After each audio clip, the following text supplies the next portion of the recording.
So good afternoon, everyone. My name is Lisa Simmons. I am the program manager for the community initiative here at the Mass Cultural Council. The community initiative encompasses 3 programs. That is the Festivals Program, the Local Cultural Council Program, and the Cultural Districts Program. So we are excited to bring to you the new grants management system and the new application for FY22, which we'll be discussing today. I want to acknowledge that I am coming to you from the land of the Wampanoag here down in Cape Cod, Massachusetts, and want to thank the native tribes of all of Massachusetts for allowing us to use their land. So today, as I said, we're going to be doing the Festivals program. And I want to let you know that there is captioning available. You can see at the bottom of your screen if it's rolling. If not, you can click on your captions button, click live transcript, and you'll be able to see those captions if you need them at the bottom of the window. In addition, that when you do that, there will be a live transcript available after the program has finished. So the agenda today is we are going to do a quick introduction of the new system and the new grants management system. We are going to review the guidelines and the eligibility for applying for festivals in FY22, and we'll go over an overview of the application, and then we'll have some time for Q&A. I just wanted to bring to your attention the communities initiative team, which you can see right here, which deal with if you ever apply for an LCC grant or if you're part of a cultural district. These are the folks in the communities initiative that you'll be talking to and dealing with. So just wanted to put names to faces. And we also have Jen Lawless, who is our operations director here at Mass Cultural Council, who has been really the driver behind the new grants management system. So we want to make sure that Jen is here to talk about all of those things for us. So I just want to make sure that we are recording. Are we recording, everyone?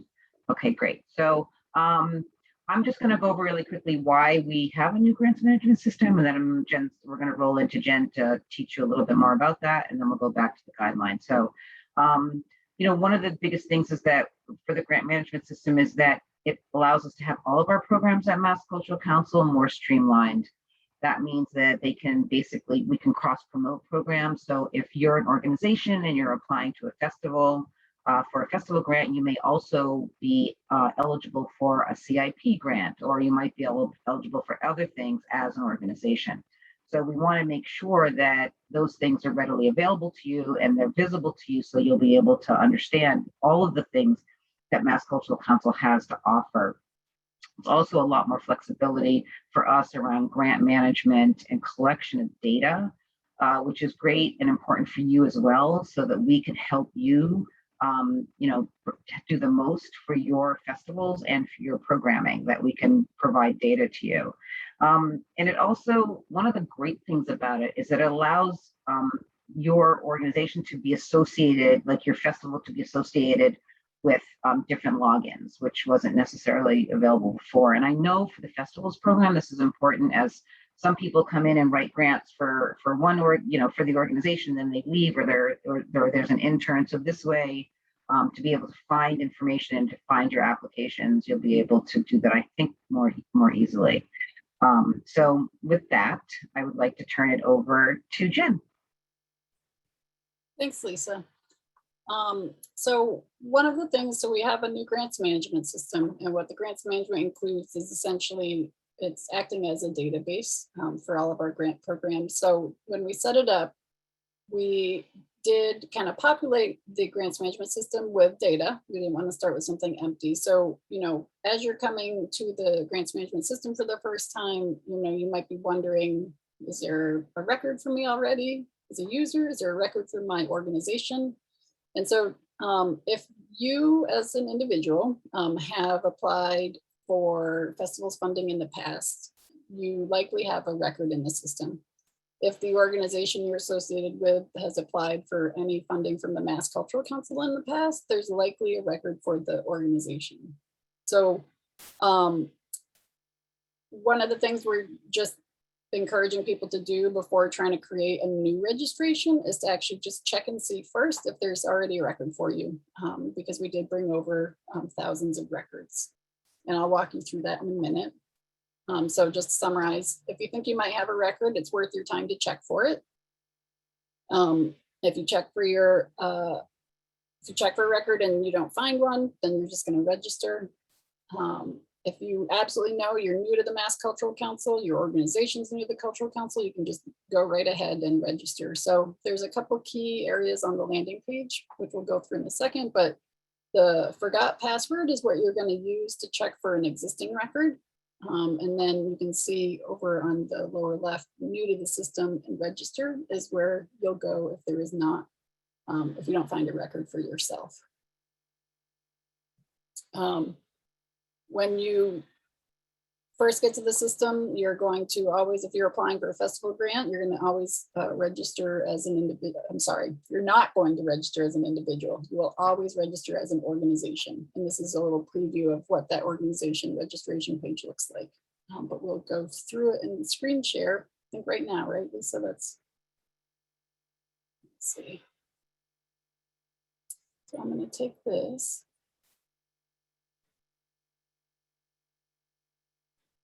So as I mentioned, if you have any connection, you or your organization have any connection with the Mass Cultural Council in the past, you're going to use this forgot password feature to check and see if you have a record in the system already.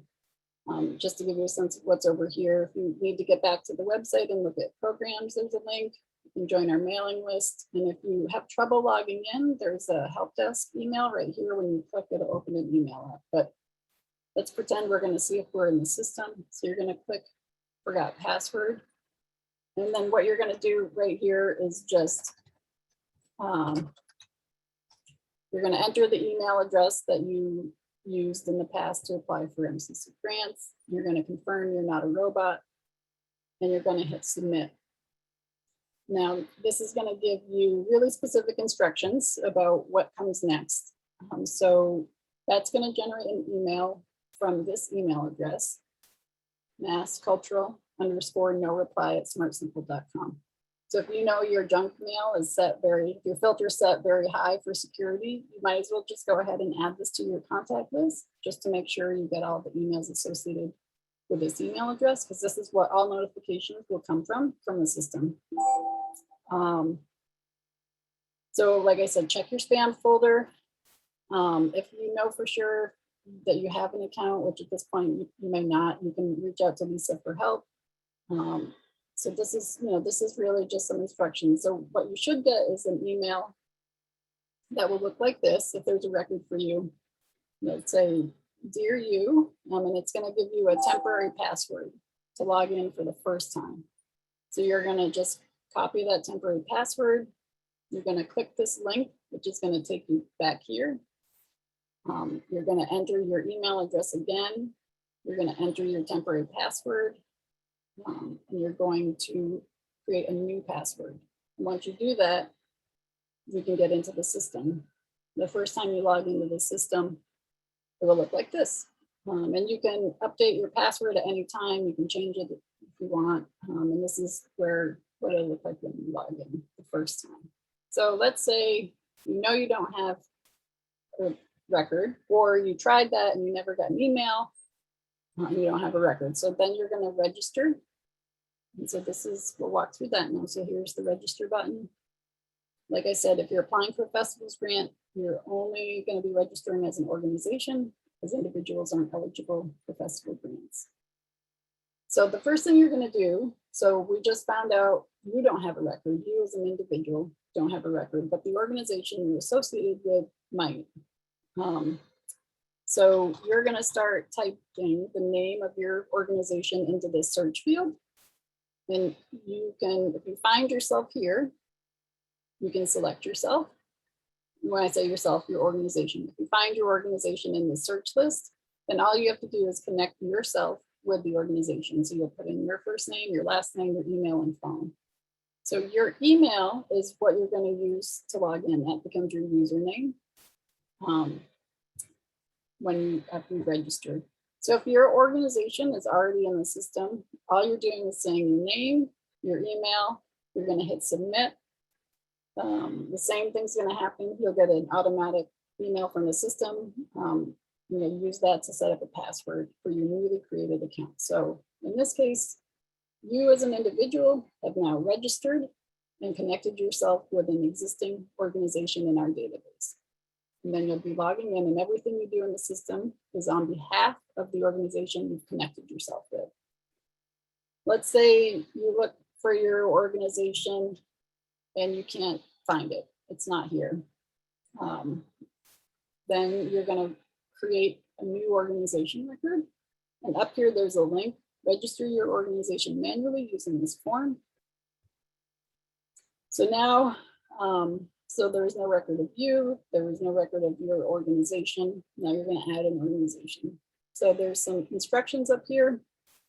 Can we just ask, in the case of a organization that's applying that happens to be a 501c3, we ask you to use your organization name as it's listed with the Secretary of the Commonwealth. Not all of you will be 501c3 organizations. You might be unincorporated, you might be a municipality, you might be any number of things, but if you are a 501c3, just go ahead and use your official name for your organization name. And then you're just going to answer these questions about the organization, where it is. If you happen to have a tax ID number handy, if you know it, if there is one, you can provide it. It is not a mandatory field. So you'll see the mandatory fields have the red asterisks. There's no asterisks, it means you can skip it. And then you're going to let us know the legal status of your organization. Is it unincorporated with nonprofit purpose? Is it federal government, county government, nonprofit? And just to flag, for-profit organizations are actually not eligible to apply for funding. So if you're a for-profit entity, this is where you won't, when you log into the system, you won't see any opportunities for you at this time. But you're going to list your legal status. If you have a parent organization, and that's a permanent kind of relationship, it's different than a fiscal sponsor. If you're a department of a municipality, or if you're a museum at a university, you're always going to be the child of that parent. You could indicate that here. If you're using a fiscal agent, which you can do, if you're unincorporated and using a fiscal agent, that's going to come later. So you don't want to put fiscal agent stuff here. You just want to put a true parent organization here. And then you just put your contact information and you submit. So that's creating the record. Once you submit, again, it's going to generate you an email. You'll get a link. You'll click the link and you'll create a password. And then just remember, every time you're logged into the system using your email address, you're going to always be acting on behalf of the organization you are connected to. So every time you fill out an application, the organization is the applicant. So when you do log in, like I said, this is where you're going to be looking for current Mass Cultural Council funding opportunities. If you want to apply to a local cultural council, you can find all 329 here. But this is where you'll find the festivals application. And to get started, you'll click apply now. I'm going to hand it over to Lisa.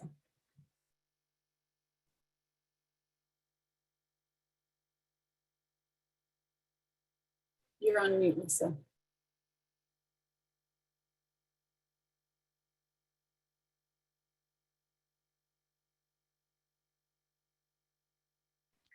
Thank you, Jen, so much. So, so if you have any questions about that, put them in the chat, and we'll try to get to them at the end of this presentation. So right now that you've sort of gotten a little bit of background on how to get into the new system, just wanted to take a step back a little bit and go over our program background and then go into guidelines and eligibility before we go, and we'll do a run through the application as well. So just want to say, talk about how the program started in 2016. Our original investment into this program was $100,000 with $500 grants. And the mission still and the purpose still remains the same, and that is to provide folks like you, festival producers who are doing artistic and cultural programming in communities and encouraging cultural programming to happen within communities. And it's been amazing to see what's happened since 2016 and how many festivals we've supported and how many wonderful programs that are going on through the festival grant program. So thank you for all of your hard work. To date, we have funded over 1,000 festivals, and we're looking forward to adding to that number, obviously, for the fiscal year 22 spring, summer, and fall, winter. So this year, it's really exciting that we have added $1,000 to our festival grant program this year. So that means that it's no longer $500 per festival, it's $1,500 per festival. And it is not up to $1,500, it's $1,500. So that means that as you're applying for this year, and we'll go through those eligibility guidelines, we really felt like it was important to help support producers of festivals in a way that they could be sustainable. And, we have spent the last couple of years really collecting some amazing data and having conversations and doing an audience lab program with festivals, and really found that in supporting festivals at a higher amount of funding would really help support our goals for continuing to help these community-based programs. So we are granting again to in-person festivals, and just being sure with COVID that you are complying with local and state guidelines, whatever they are in your community and from the state, as that seems to continue to be very fluid.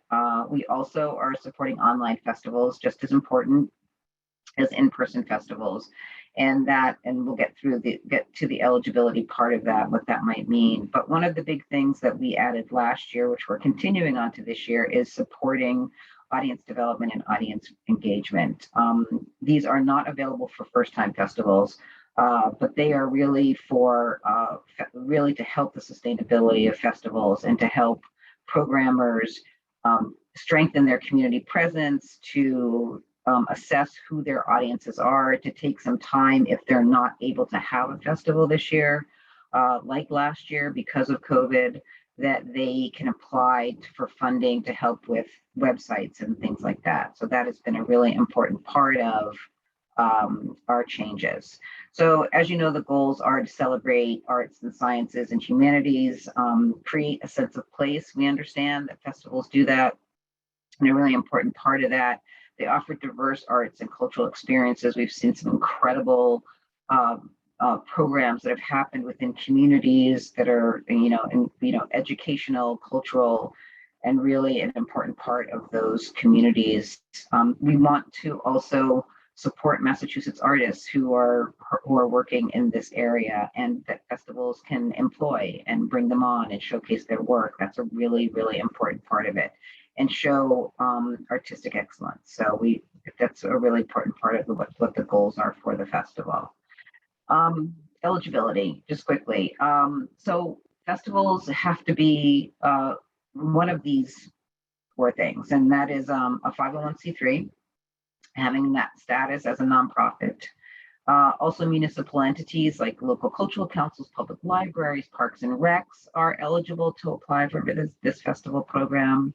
Applicants who are not 501c3s but are unincorporated and associated with the nonprofit objective can apply with a fiscal agent. And you'll see in the application, there's a space for you to put in all that information.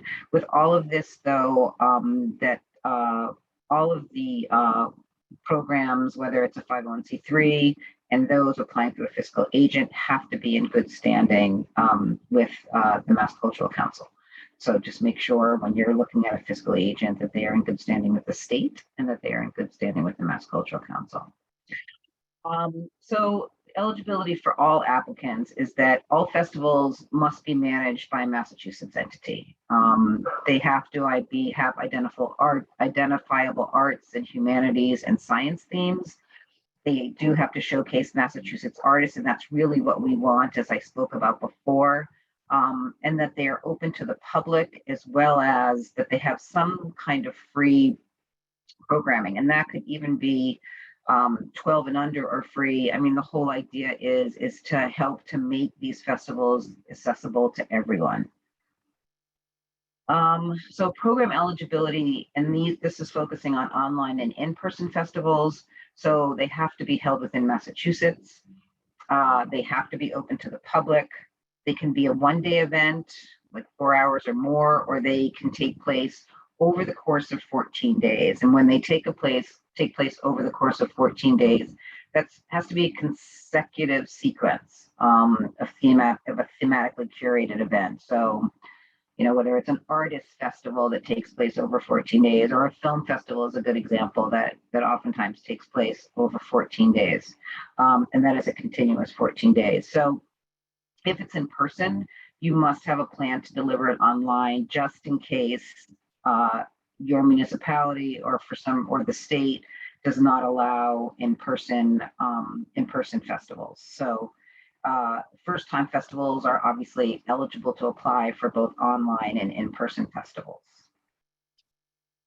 Program eligibility. So this is for audience development and engagement for applicants. So applicants can seek funding. And this has been, like I said, the big part of our audience development and engagement applicants, and of this work, and these guidelines really came out of our work with the Audience Lab with Arts Boston over the last 2 years. And it really is to develop and strengthen your social media presence, which is really important for you, developing audiences and engaging audiences. And that is also true to help strengthen your websites. Even create websites is hiring someone to help do that. That's an important part of especially an online festival, but also an in-person festival.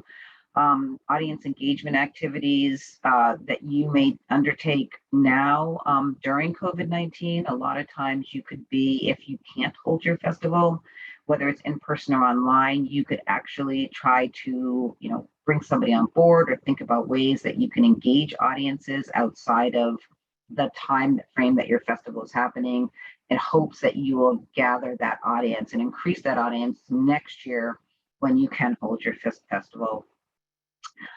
This is something, as I said before, that first-time festivals are not able to apply for funding for. Just briefly, we'll go over the ineligible activities. So this is all in the festival guidelines, which is on the Mass Cultural Council website. So, and again, the presentation will be available for you afterwards. So private celebrations and events that aren't open to the public are not eligible. Political party fundraisers are not eligible. Trade fairs where it's basically the festival is geared towards just selling artworks and it's commercial, and their consumer shows, those are not eligible. And as I said, nothing that's solely a fundraiser. So you can have a festival that's raising money for something, but it can't just be created to do just that. Organization seasonal series. So again, that seasonal series is not going to be eligible because it's not going to fit within the guidelines of one day or thematically curated over a 14-day period. It's going to be chunked up into one weekend. So that's not eligible. Competitions, award ceremonies, sports and recreations activities, conferences, scholarship programs, things like that are not eligible. Recitals in individual schools also. So I know in the past, people have applied for a grant to hold their recital of their students in a school-based program that's not really open to the public. There have been exceptions in school-based programs like theater programs that might do a recital, but it's open to the public, and it's oftentimes an after-school type of program that is, so sometimes those types of things will be eligible. And then operating support is not ineligible for funding as well. So eligible expenses, social media engagement and marketing costs, anything that you're doing to develop or strengthen your festival website, your audience engagement tools, and that means, audience surveys, which are really, really helpful, for your festivals to understand what's going on. E-newsletters, which is an expense. If you're using, any type of e-newsletter, there's a cost for that. So those things, fees paid to artists, obviously we really want you to pay your artists who are taking part in your festival. Programming and production costs, rentals, anything that you need, whether it's tents or sound systems or things like that, are eligible. We encourage you to be thinking more about accessibility services around interpreters, around translation, things like that. It's also another great way to develop audiences, and to think outside of your general audience that you are with or you're trying to engage. Their festivals bring people from all over, and it's a really great way for people to learn about your communities. Translation costs, as I spoke about, marketing and promotional materials are all eligible. And very few things are ineligible. So food and beverages, you can't use the money for, and things like, bouncy houses or fireworks and things like that. So pretty much things are are eligible within this festival grant program. This is something that is new as well, and I just want to clarify this. So the festival program offers grants, obviously, to festivals, but there's also another program at Mass Cultural Council that falls under the cultural investment portfolio, and that is the projects grant. So this is important for you to understand, because if the projects grants will be opening soon, and if you apply for a festival grant and you receive a festival grant for fall, winter, or spring, summer, that's a $1,500 grant. The CIP project grants are $2,500. So your festival can apply to both of them, but there's a cap. There's a $2,500 cap. So you apply to the festivals program and you get your $1,500. And then when the projects grant opens, you can also apply as the same festival to the projects grant, but know that you will only receive $1,000 of that project's money. You won't get the $2,500 and the $1,500. So there's a cap on that. But it's exciting that there's this possibility of an additional $1,000 that you could possibly get for your festival, for either spring, summer, or fall, winter. So, so the projects grants. So if you apply to a project grant and you did get that for the spring, summer, and some of you might have spring, summer festivals in addition to fall, winter festivals, which you can apply for both, but it can't be for the same festival. So again, the cap is $2,500. We do know that we have programs who have in the past been part of the CIP portfolio and gateway programs. They're not going to be given priority in these festival grant programs. So they are not currently, if there is funding available, they may be eligible to receive some funding, but only if there is grant money available. So if we might have lots of questions about that, but if we do, we can try to answer those at the end. Here's our timeline. So September 13th, as you know, excuse me, applications opened. November 3rd, they close at 5 p.m. That's it. They close at 5 p.m. So the application should probably take you about 30 minutes, if that, to fill out. So just put that on your on your radar, that timeline. We are funding right now for festivals that happen between September 1 and February 28th. So that is our fall, winter grant cycle. We're going to review applications. All those applications are reviewed in-house and based on eligibility. So we hope to get those awards out on or before November 30th. Early December, your contracts will be sent out, and then the contracts need to be returned within 30 days, but no later than December 30th. So if you are granted a festival grant, again, keep this timeline, like on your desk somewhere, on your laptop, on your computer, because we will need those contracts. And it's just easier to turn them around once they come in. And then your final reports on your festivals will have to be completed within 30 days of your festival. And that's really, it's just easier to do it within that time frame. And one of the things is that you will not be paid for your festival grant unless you get the contract in. And I just want to also say that we do grant retroactively. So I know some festivals have already happened. Obviously, we're in fall. It's a huge time to have festivals. And by the time that you hear about whether or not you received the festival grant, your festival will have already happened, but that's fine. You're well within the September 1st to February 28th period. So, so still fill out the application, still submit it, even if your festival already happened. So I want to, at this point, share my screen. I don't know if there's a bunch of questions, but I want to be able to sort of go through an application, if that would be helpful. So Jen told you, and can everyone see my screen? Yeah, I think you probably can. So as Jen told you before, this is the screen that you're going to come to. You're going to put in your email. You're going to hit forgot password. That password is going to get sent to you. And then you're going to put your password in here. And then you're going to be able to log into this new system. All right. So, of course, that happened to me.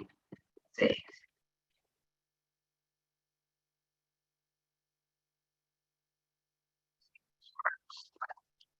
So if you get invalid token, basically try to put in your email address again and do it again. Sometimes the system might take 1 or 2 times for you to do that. And if you have any trouble logging in, please just let us know. So I wanted to share with you. So Timothea Pham is here with us today too. She is right here, Timothea. She's the program officer who also works in the festivals program. So the two of us are your direct contact if you have any issues. And our email addresses will be at the end of this presentation. And again, we'll make sure that we share that to you.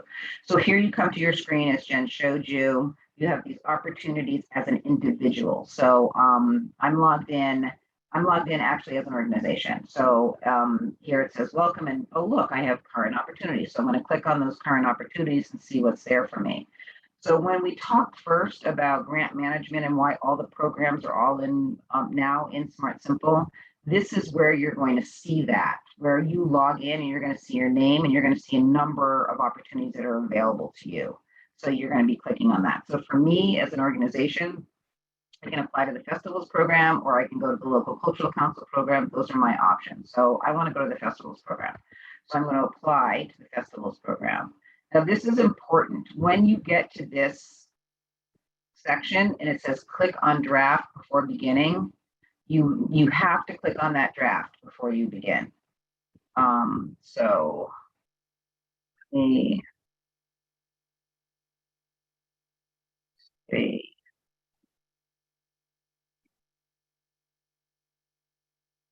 So I'm going to click on that draft. I can't see it because I'm going to click on the draft from here, only because, so I'm going to save my draft and you'll see the button.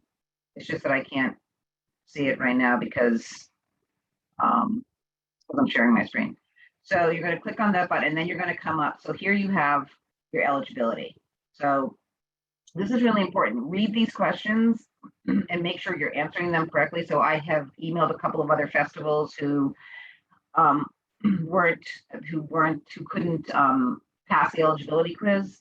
And I said, just go back and really think about what you're doing because there's only like 7 questions here. So, and a lot of the festivals that I talked to we had already funded. So I knew that they could pass the eligibility, but they just might have gotten slipped up by some of the questions. So is the festival produced solely as a fundraiser? That should be no, because if that question is yes, you're going to be ineligible. Is the festival open to the public? Yes. And if the answer to that question is no, it's going to make you ineligible. Is the festival going to employ or showcase Massachusetts artists? Yes. If you put no, it's going to be ineligible. Is this the first time that you're holding this, or do you do it every year? That doesn't matter. You're either biannual or you're annual. How many days is the festival? I'm going to say 12. Does it provide free programming? Yes. If you say no, that's going to be ineligible. And are you an incorporated group that needs a fiscal sponsor? You can say yes. So at that point, if I can move this up here. So at that point, you're going to say, let me check my eligibility. So I'm going to click check eligibility, and I'm successful, right?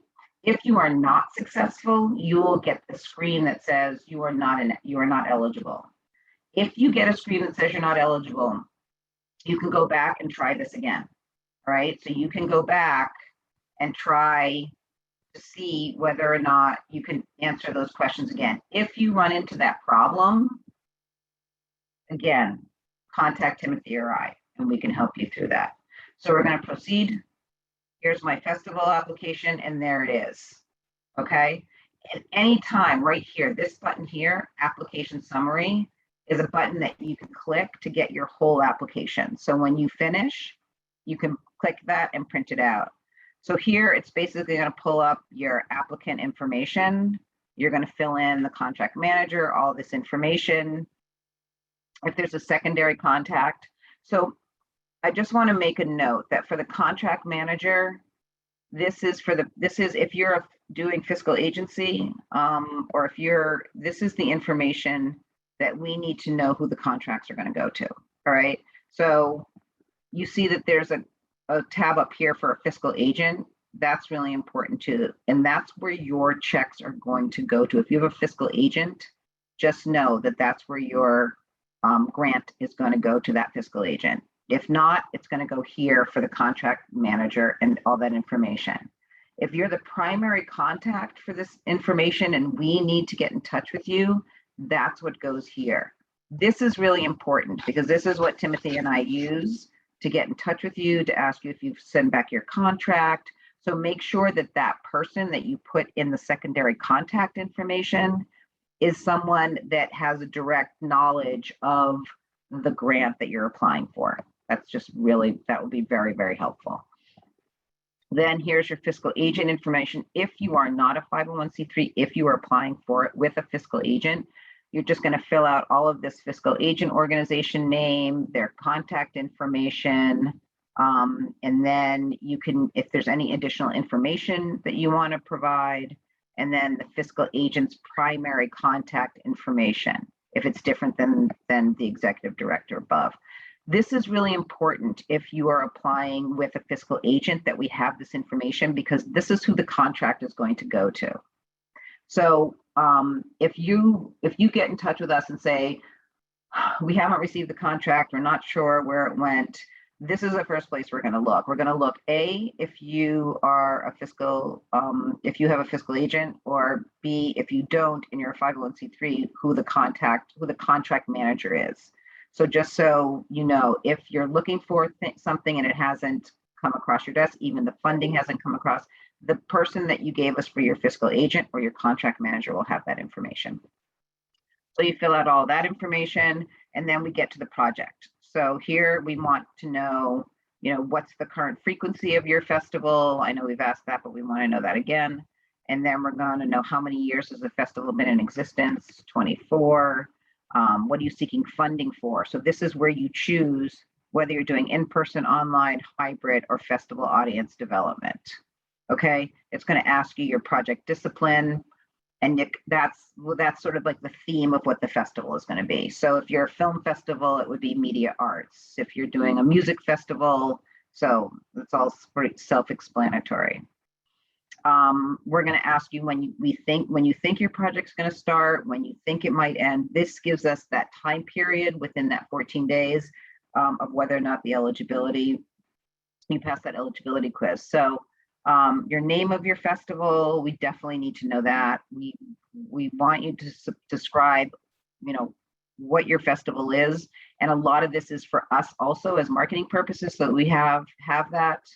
And then we want you to provide a description of the festival's programming, including your theme, like if it's an online festival and all of this. So whenever you come to a question like this, it's always going to give you this information. So that we're looking for. So if it's an online festival, we want to know how you plan on delivering your program. If it's an in-person festival, are you going to modify it in case it doesn't happen? If you're applying for audience development, we want to describe how we don't want to know what your plan is for developing new audiences and strategy tools that you're using. And we'll talk a little bit about that shortly, just about the festival toolkit we have, which is really going to help you with that. And then we're going to want to know what free, you told us in the eligibility, Chris, that you were providing some sort of free program. We're going to ask you to tell us what that free programming is. This is really important. Okay, we can't stress this enough for Timothy and I, and for MCC, for Mass Cultural Council, is your festival website. If you have an Instagram, if you have a Facebook, if you have a Twitter, this is really important for us, as we're, we like to send out to people that your festivals are happening. We want to put it on our Facebook page through our community's Facebook page and let people know. We put it in our newsletter. So if we have all the information up front, it's really helpful for us. If you don't have a website and you don't have Instagram, Facebook, and Twitter, that's fine. But as you go through this festival toolkit, and one of the webinars is about social media, you'll understand the importance of having at least one or two of these things to support your festival, to let people know. One of the things too that's also in that toolkit is our two webinars, I think 3 maybe, on data collection and the importance of data collection for your festivals. I can't stress enough about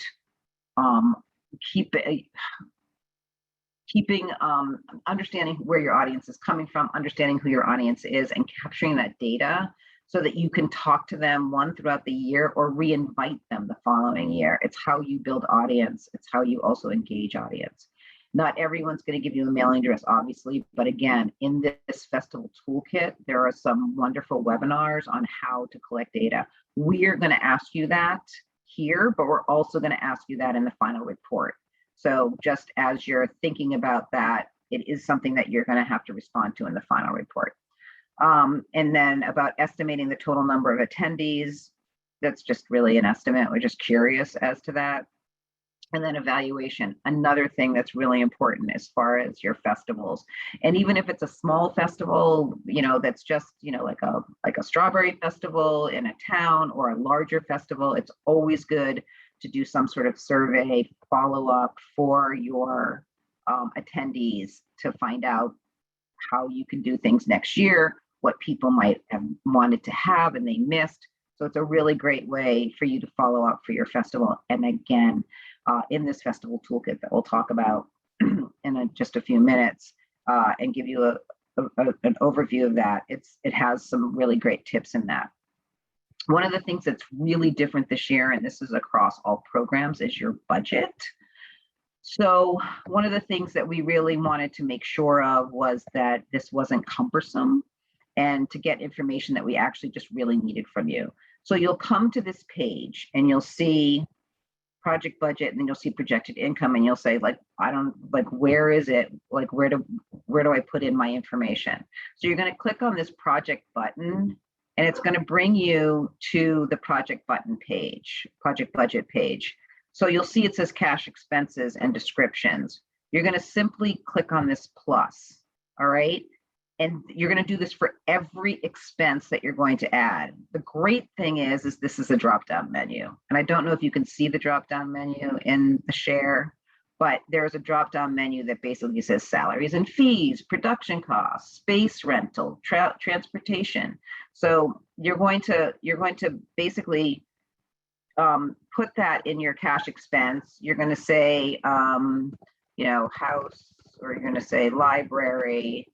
And then you're going to put your expense here. It's going to cost $500. And then you're going to say, okay, it's $500. So that your expense budget is going to keep adding up. Timothy, can you see the expense budget as I'm doing this? Okay, good. So then you're going to do the same thing. You're going to add another row, and you're going to say, oh, I have equipment rental. What's my equipment rental? I need sound equipment.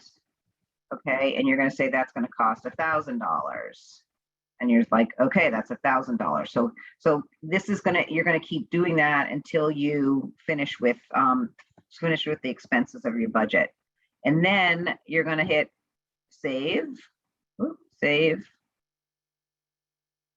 and then you're going to close out of this. So the budget page always just opens up in another window. You're going to fill it out, and then you're going to save it, and then you're going to close it. And then here is where we want to learn about your income. So you don't need to balance your expenses and your income. We just want to know, first off, what your expenses are for your festival. And then in a narrative, we want you to tell us what your projected income is. My income is, we're getting $500 from the municipality. We're getting, a donation of $1,000 from the local bank. We're getting, in-kind, tents from, the tent company. So here, that's all you need to do for this, for your projected income. So we just want to make sure that you understand that the budget is very different. And if you have any questions, again, you can just contact Timothy or I. And here's where you put in your in-kind support. So you've done all that. You've told us about your project. You've told us about your budget. And then the final page is really just your acknowledgement. Are you ready to submit? And this is no different than last year, although for the festivals program, we were in a different system, but it was still an online system where you basically are just going to say, yes, I agree to all of this information, and then you're going to submit. Your application. So, and once you submit your application, it comes straight into the application portal, and that's where you can click on your application summary, and your application summary is going to look like this. Okay, so you can print that, you can keep it for your records, you can print it to a PDF, and this is what we're going to see when we're reviewing your grants. So that is basically the application process. And I'm going to now just quickly so that we can, just want to, so I know we have a bunch of different questions, but just quickly, I just want to go through, like I talked about before, about data collection, about the importance of data collection, that you can, the way that you're collecting data collection. And again, there's a webinar for that. And then I just wanted to talk briefly about the resources. So I can't say enough about this festival toolkit. Arts Boston did an amazing job with some of our festivals over the last 2 years, as I spoke about before. But the Mass Cultural Council Festivals Toolkit is a really amazing opportunity for you to be able to come onto our website, and the link is there. Again, we'll give you this presentation, but it gives you all sorts of information about building knowledge on social media, understanding what your needs are, audience data collection, audience engagement, conduct a marketing experiment. You can even do an experiment using this toolkit. Decisions to go virtual or not, and some great examples, great examples of other festivals that have done some pretty amazing things. So that's basically the program in a nutshell. We always like to tell you who's working on your grant program. And so it's myself and Timothea who will be reviewing applications and running this program. And then the others are your contract managers, your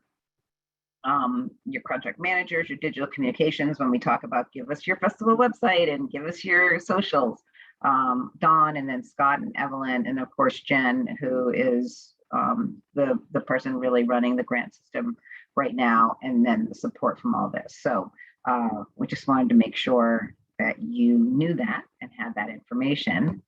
And so if we have any questions, we'll be happy to answer them. Lisa, so I just sent you a few questions in the chat from a few individuals, but if you want me to read them, I can do that as well. Oh yeah, that would be great if you could read them, then everyone can hear them. Of course, they're great questions. So the first one, what if your festival's grant is for a different event than the project grant? That's the first one.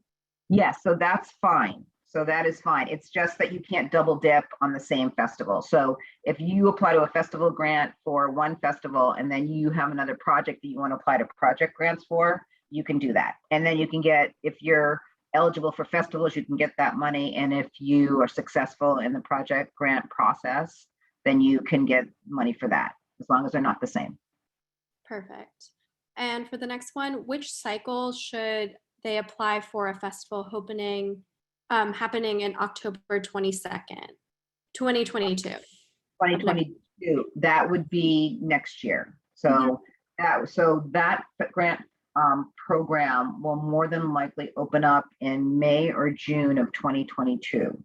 So look for changes. We'll be making one more change to the festival program, which in 2023 for FY23, which starts July 1, 2022, the program will be a one-year program and it won't be broken up. So that's when you will be applying for October 2022 program. Perfect. And then there is a question. I understand that the festival needs to be open to the public. Does it need to be free to attendees? It does. There should be some sort of free programming. So as I said before, if you're offering, if adults have to pay and children are free, then that's fine. But if there is a fee to actually get into the festival to get to free programming, then no, it's not eligible. Okay. And if it is more than one day, does it need to be a minimum of 4 hours per day? Could it be 1 hour for 4 consecutive days? It needs to be at least 4 hours long in one day. Okay. And then it can be 4 consecutive days. Okay. And then can an LCC member be the contract manager for the LCC if they apply? More than likely, if an LCC applies, the contract manager is going to be the municipality. Okay. More than likely, more than likely. So the LCC would be the contact and the contract manager would be the municipality. Okay. Thank you. And then Richard's festival is fashion related. However, they don't see anything related to it in the categories listed. Do you remember the categories that are listed so a fashion related festival could apply to? I don't, I'm thinking that, well, we can talk to Richard offline about that, but it could be, is it performing arts? Is it like a fashion show, fashion kind of festival? We can talk to Richard about where you might put that in that category. Okay. And then if we have 2 small projects or festivals, should we submit 2 applications? You can only submit 1 application per grant cycle. So if you have 2, so in that case, I would, you could apply to the festivals grant for the festivals and then use the other one and apply for the project grant. That might be a way to do that. Okay.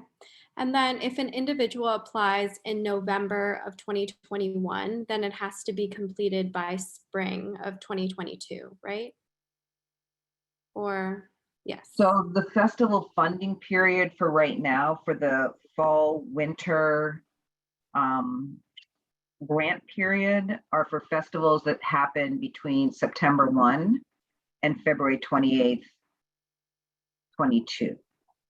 And the spring summer festivals, which will open a grant cycle in January, are for festivals that run March 1 to August 31st. Okay, great, thank you. And then if we are presenting at a festival hosted by another organization, but we are paying our own performers, would we be eligible? It's really the festival that would be eligible. And the festival should apply for the payment of those performers. Right. So the other thing too is that you can apply to your local cultural council for performing in that festival as well. So that's another also opportunity. Yes, that's great. And then I think we have one last question. When grantees apply to our local cultural council, the projected income affects the amounts granted. Does the projected income section affect the 1,500 or eligibility? No. Okay. So if you're, you're basically applying for a festival grant, whether you're online, audience development, in-person, hybrid festival, whatever it is, the amount of your expenses and your income will not reflect what your grant amount will be. The grant amount is 1,500. If you are eligible, that is the grant amount you will receive. Okay, so just one more question. I know we have one more minute, but if my festival spans over different cities, can I apply for a festival grant to different cities? You can apply. So the festival grant is just one grant for Massachusetts, right? But you can, as I said before, you can apply for the festival grant. You can apply for the project grant on top of that. And then if you're going to multiple cities, as you can apply to your local cultural council as your festival is moving into each city. So it's just one festival grant for one festival. But there are other opportunities for you to get funding. Okay, perfect. I think that's all the questions we have. I just put our emails in the chat so people can take down, and we'll send those notes out as well. Excellent. Well, thank you so much, folks, for joining. And for those who are watching this afterwards, Timothy and I really look forward to seeing the amazing things you're doing throughout the Commonwealth, celebrating your communities, educating people about your communities, bringing just rich arts and culture to your community. So thank you so much for everything you're doing, and we look forward to attending some of your festivals too this year, hopefully. So take care, everyone, and thanks again.